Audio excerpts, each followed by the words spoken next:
আসসালামু আলাইকুম বন্ধুরা, আশা করি আপনারা সবাই ভালো আছেন। আপনাদের সবাইকে স্বাগতম এসএফটি ডেইলি ব্লগের নতুন একটি ব্লগে।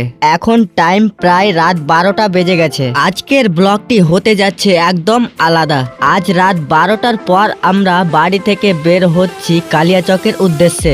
এই রাতের নিরিবিলি পরিবেশ, ফাঁকা রাস্তা, ঠান্ডা বাতাস আর কালিয়াচকের অপূর্ব রাতের সৌন্দর্য সবকিছু আপনাদের এই ব্লগে দেখানোর চেষ্টা করব। তাই এই ভিডিওটি শেষ পর্যন্ত অবশ্যই দেখবেন। তো বন্ধুরা, এখন রাত প্রায় 12টা বেজে গেছে। সবাই যখন ঘুমিয়ে পড়েছে তখন আমরা বাড়ি থেকে বেরিয়ে গেছি। চারদিকে একদম নীরব পরিবেশ, মাঝে মাঝে দূর থেকে গাড়ির শব্দ শোনা যাচ্ছে। রাতের এই শান্ত পরিবেশের আলাদা একটা অনুভূতি আছে যা দিনের বেলায় পাওয়া যায় না। দেখতেই পাচ্ছেন বন্ধুরা, রাস্তা প্রায় ফাঁকা, স্ট্রিট লাইটের আলো পুরো রাস্তা অনেক সুন্দর লাগছে। রাতের ঠান্ডা বাতাসে বাইক চালানোর অনুভূতি সত্যি অন্যরকম। চারপাশে নীরবতা আর আলো আধারের পরিবেশ ভ্রমণকে আরো সুন্দর করে তুলেছে। আপনারা যদি রাতের সৌন্দর্য উপভোগ করতে ভালোবাসেন তাহলে আজকের ভিডিওতে অবশ্যই আপনাদের ভালো লাগবে। আলহামদুলিল্লাহ, আমরা এখন কালিয়াচকে পৌঁছে গেছি। রাত হলেও এখানকার কিছু দোকান এখনো খোলা রয়েছে।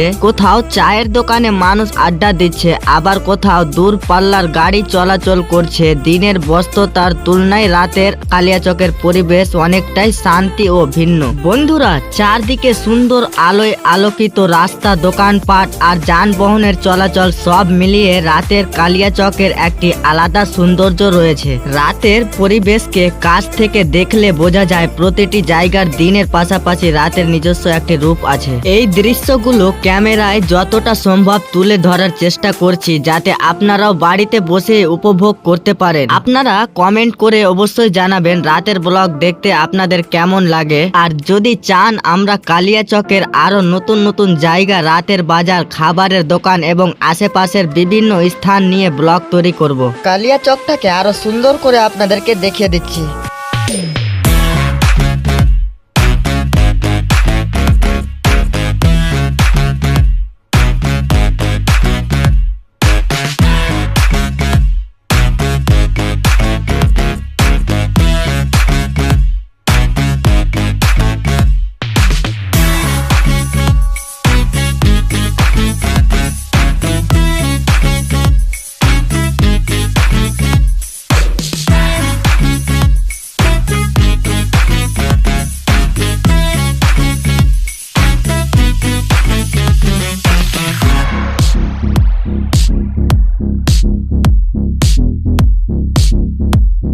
তো বন্ধুরা, আজকে রাতের ছোট্ট ভ্রমণ এখানেই শেষ করছি। ভিডিওটি যদি ভালো লেগে থাকে তাহলে অবশ্যই একটি লাইক করবেন, বন্ধুদের সঙ্গে শেয়ার করবেন। আর আমার চ্যানেলে যদি নতুন হয়ে থাকো তো চ্যানেলটিকে ফলো করে নেবেন। তো আবার দেখা হবে নেক্সট ভিডিওতে। ততক্ষণের জন্য ভালো থাকবেন, সুস্থ থাকবেন। আসসালামু আলাইকুম।